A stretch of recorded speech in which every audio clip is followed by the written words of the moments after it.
It was raining so hard that night, I couldn't even hear my own heartbeat, but somehow I still heard the knock.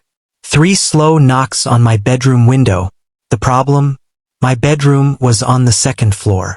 It started raining just before sunset, the kind of rain that looks endless, thick, silver sheets falling in slanted lines, blurring everything outside the window. I remember thinking it looked peaceful then, but that was before everything went wrong. My name's Adam, and this happened 2 years ago. I had just moved into a small rental house on the edge of town, about a 30-minute drive from the nearest gas station. It wasn't fancy, but it was cheap, and the view from my back porch was pure forest. For someone who wanted peace and quiet, it felt perfect. The first few days were uneventful.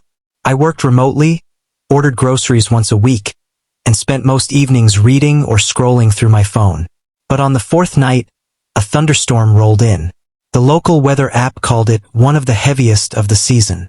By 9 p.m., it was raining so hard that my internet went out. I remember sitting on the couch, listening to the rhythmic tapping on the windows, when I got that uneasy feeling, like someone was standing behind me.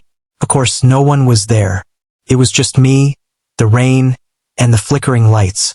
When I went to lock up for the night, I noticed something strange. The back door was slightly open, just an inch or two, but enough for the wind to whistle through. I was sure I had locked it earlier. Maybe the wind blew it open, I told myself, even though that didn't make much sense. It was one of those heavy latch doors. Still, I shut it, locked it, and double-checked the handle before heading to bed. That night I couldn't sleep. The sound of rain usually relaxes me, but that night it felt heavier, like the rain was pressing against the walls trying to get in. At 2:17 a.m., a noise woke me up. It wasn't thunder. It was something softer, like footsteps on wet grass. I lay there for a while, telling myself it could be a raccoon or maybe a stray dog, but the sound didn't move away. It circled the house slowly, crunching leaves and puddles. Then came a different sound. Knock, knock, knock. 3 slow knocks on my bedroom window. Now, my bedroom's on the 2nd floor, facing the backyard. There's no balcony, no ledge, just open air. For someone to reach that window, they'd have to be on a ladder or something taller. I froze. My mind raced. Maybe it was tree branches hitting the glass? But there weren't any trees near that side of the house. The knocks came again. Louder this time. Knock, knock, knock. My throat went dry. I turned toward the window, but the curtains were drawn. I could see faint movement behind them, like a shadow shifting slightly. I didn't move for what felt like an hour. Eventually, I reached for my phone and opened the camera app, shining the screen's light toward the window. Nothing. No one there. But when I finally worked up the nerve to peek outside, pulling the curtain back just an inch, I saw something that made my blood run cold. There was a handprint on the glass. Large, pale, smeared, as if someone had pressed their wet hand right against it. Rain was pouring down hard enough to wash away any mark in seconds. But this one stayed like it was inside the glass. I didn't sleep the rest of that night. When morning came, the handprint was gone. But the feeling that someone had been watching me, that stayed. For the next 2 days, the storm didn't let up. Roads were flooded, power flickered constantly, and I barely left the house. The rain sounded different now, heavier, deeper, like footsteps on the roof or fingers tapping the walls. On the 3rd night of rain, I found something on my porch, a muddy footprint, barefoot, leading right up to my back door. One single print. Nothing before it, nothing after it. "You're out by the woods, man," he said. "Could be kids, or someone trying to wait out the storm. Just keep your doors locked." That night, I did exactly that. Locked every door, checked every window, and even left a kitchen light on. Still, around midnight, I woke up again. Not from noise this time, from a feeling that someone was inside the house. The rain had stopped completely. The silence was worse. From downstairs came the faintest creak of a floorboard. Then another. Slow. Careful.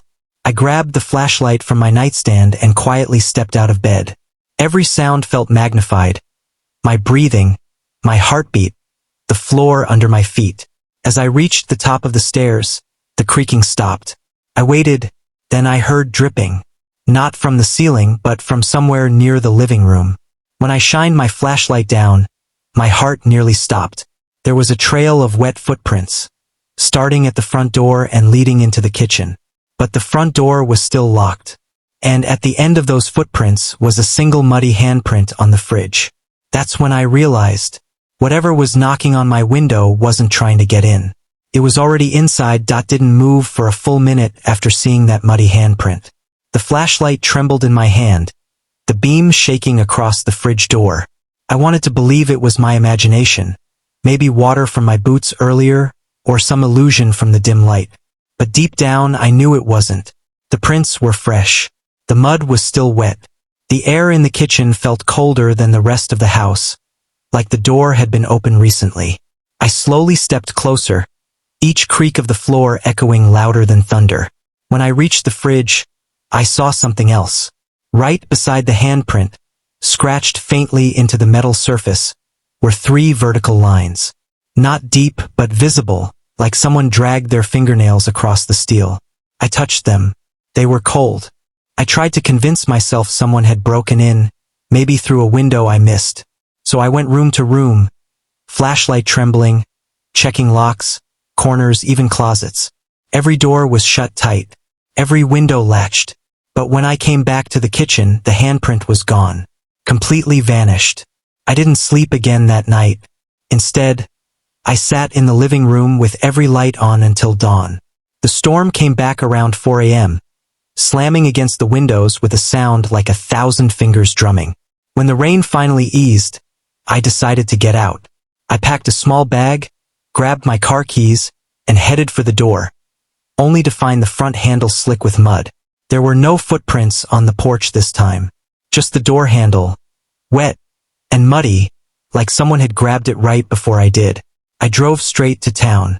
At a diner, half awake and jittery, I told the waitress about the strange knocks, the footprints, the handprint inside my house. She stopped wiping the counter. "You're renting the old Haskell place, aren't you?" I hesitated. "Yeah, why? That house has been empty for years before you. The guy who lived there last, he disappeared during a storm. They never found him." I laughed nervously, thinking she was joking. But she didn't smile. "You should talk to Sheriff Dalton," she said quietly. "He'll tell you." I didn't go to the sheriff. I didn't want to sound insane. I just needed to believe it was a coincidence, that the rain, the noises, the handprint, all had some rational explanation. When I got home that evening, everything looked normal, dry, quiet. The clouds had started to break apart in the distance. I even started to feel foolish for panicking. But that night, the rain came again, and so did the knocking. Knock, knock, knock. It started at the same time, 2:17 a.m., just like before. Only this time, it wasn't on the window. It was coming from the attic.